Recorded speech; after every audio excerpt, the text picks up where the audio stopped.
Hello everyone and welcome back to another video. Today I'm going to talk a little bit about how to overcome shyness. This is a problem that I think affects a lot of people.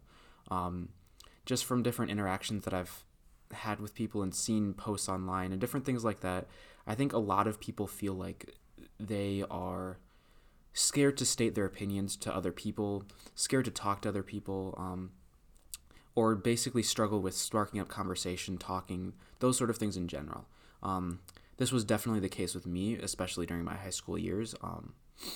I was, especially early on in high school, I was very unwilling to talk to people. I was very, kept to myself, didn't really want to introduce myself to other people, never really initiated conversation, would just kind of keep to myself, keep my head down, never really express opinions of any sort.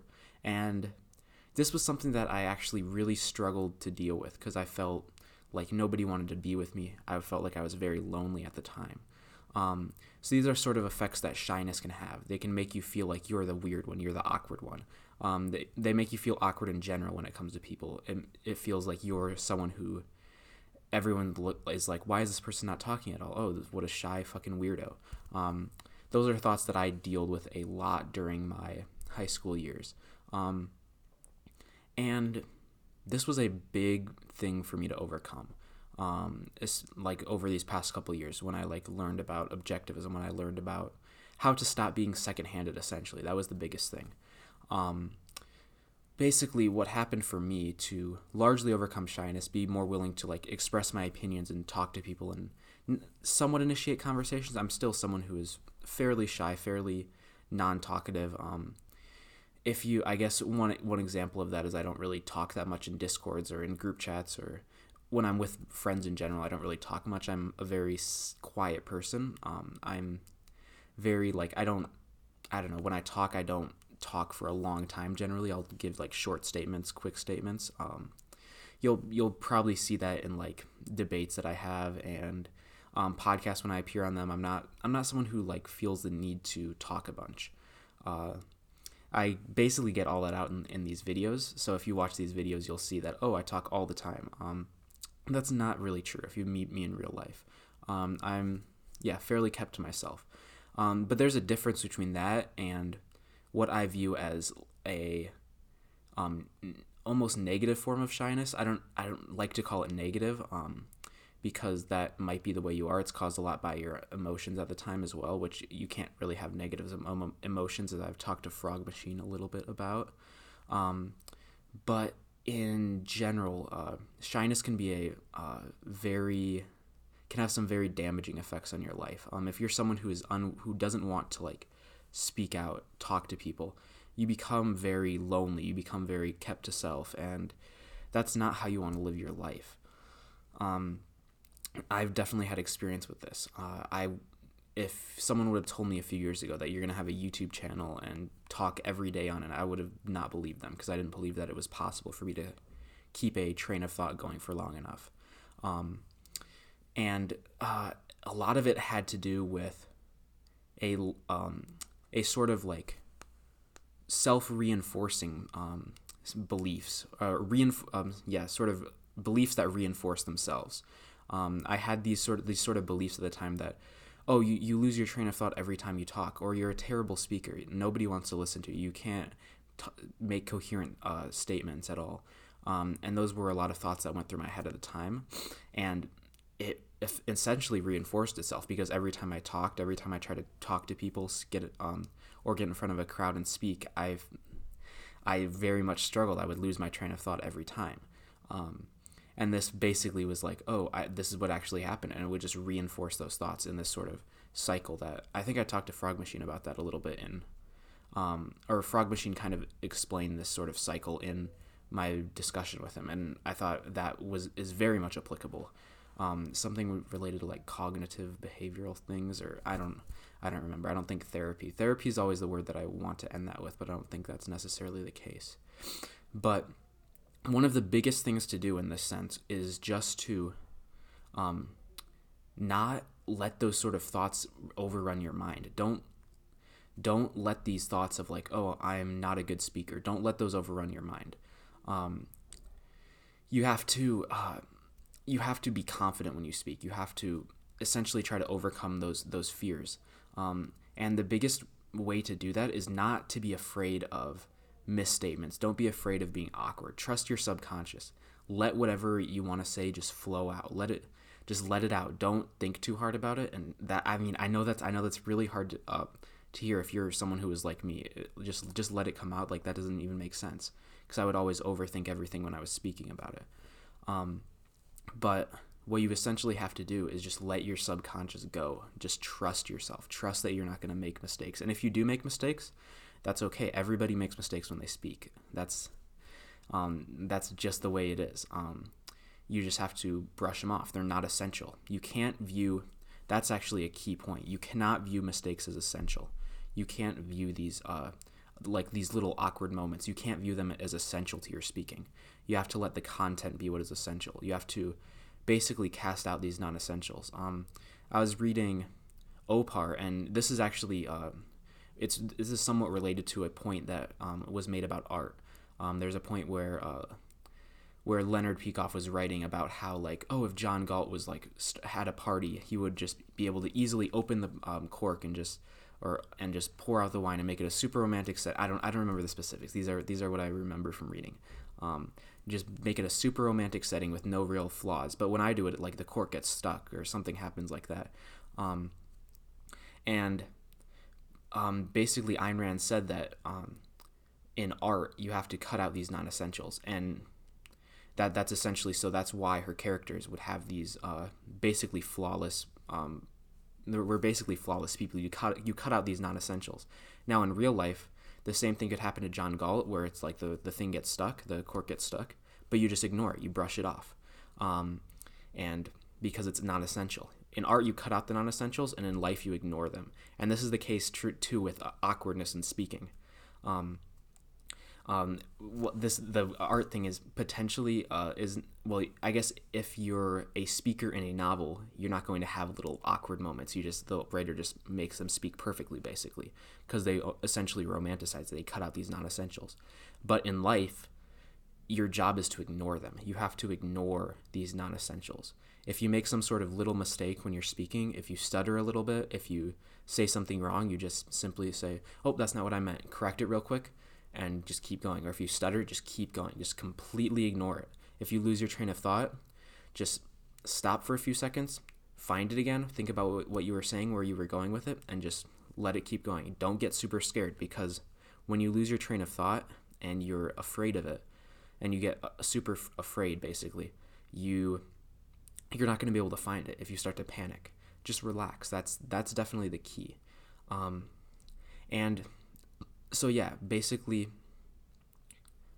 let your subconscious flow and basically ignore these non-essentials, these little awkward moments. That's basically one of the biggest things. Don't focus on mistakes. Don't focus on those. Focus on just talking. Let your subconscious go and stop caring about all these little mistakes. You don't need to be a perfectionist. Keep it in the context of reality. Your mind you can't. So when you're speaking, you just basically say things that are on your mind, but your mind can't hold every little word that you're going to say in your mind at the same time. You have to rely on your subconscious to fill those holes a little bit. So when you're going to talk, I used to always do this thing where I would essentially just like try to plan out every word that I'm going to say to make sure that I say it right. That doesn't work, because you always lose your train of thought, because once you start speaking, you start focusing on the words coming out of your mouth, and you begin to lose these other concepts in your head, these other words in your head. This is basically crow epistemology, I think, is what Rand refers it to as. You can only hold a few things in your conscious awareness at a certain time. So you can't just like, you can't try to think everything that you're going to say and try to make as few mistakes as possible. Just let your subconscious flow. That's key. And the awkwardness, ignore it completely. It's irrelevant. Another big thing is not being second-handed. Don't care what other people are going to think about what you're saying. If you care how other people think about your opinions, you're not going to talk, because everything that you can say can come off wrong, can be heard incorrectly. And if you're someone who thinks for themselves and has their own opinions, you're not going to, or if you're someone who is going to be yourself and not really, or yeah, have your own opinions, I guess. um, Nobody's going to agree with your opinions. There's always going to be something that someone can disagree with you on, so you just have to ignore it. You largely, yeah, that's the thing. um, and you can't constantly be trying to focus on appeasing other people, making other people um, accept you, basically accept the words that you're saying and agree with you all the time, because that's not how you make friends. You want to be unique. You want to be your own individual person. Nobody likes someone who just tries to fit in constantly. That doesn't work.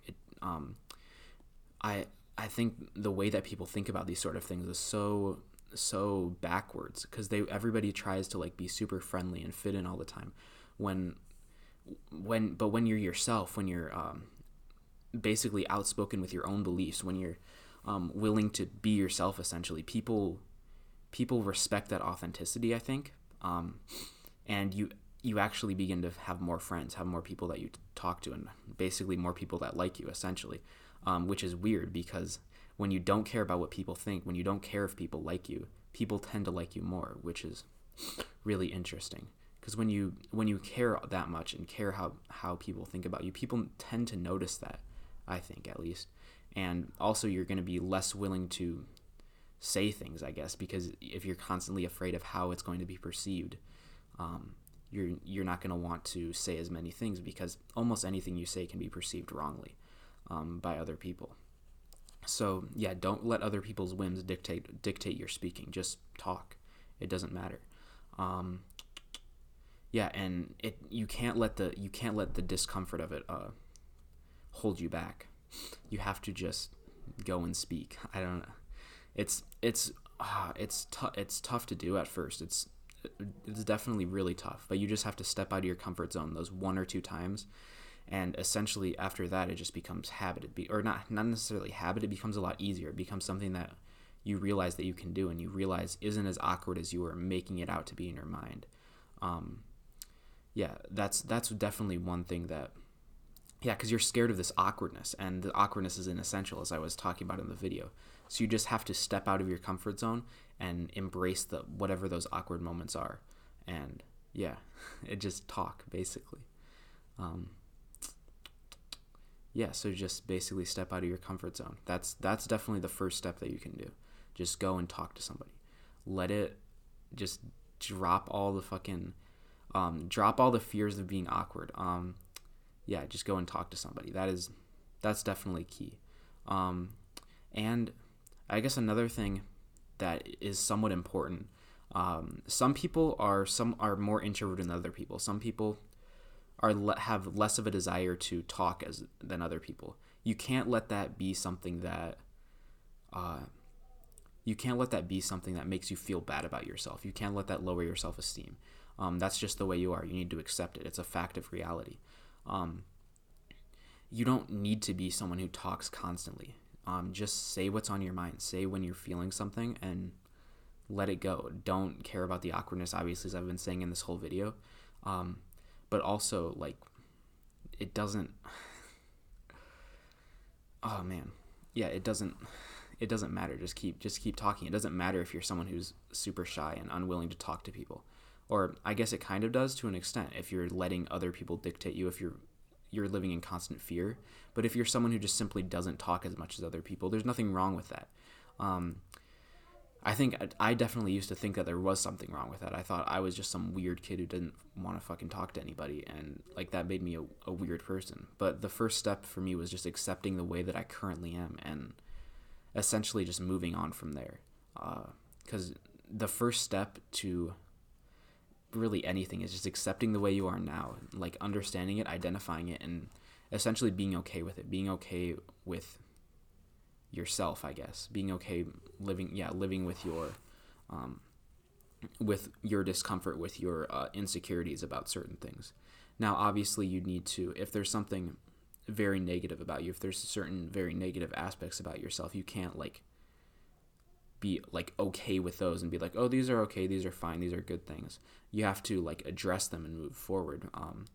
That's basically how you can cultivate pride in yourself, by overcoming these obstacles and pointing out these negative aspects in you. You need to be objective about yourself, but you also need to be You can't, I don't know how to explain this. Um, yeah, you can't let certain aspects of your personality that are not super essential and aren't like super negative things, you can't let them pull you down. And shyness is not something that's necessarily super negative. In the ways that I've been talking about it to an extent in this video, there's aspects of it that are negative, but largely shyness is not a super negative thing. Just thinking about, or just being someone who talks less than other people isn't bad. It's probably a virtue to some extent to think through a lot of the things that you're saying and make sure you don't say something too stupid or like say something completely irrational, or like have control over your speech essentially. But you can't let that you can't let this like fear of saying something wrong completely define you and completely destroy you either.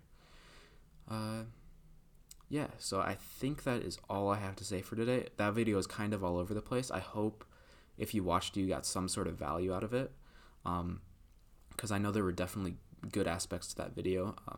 Some that might have gone on a tangent, but I think I largely stayed focused and said what I needed to say in that video. So yeah, I think that's all I have to say for today. Thank you all for watching, and I hope to see you all in the next video. Peace.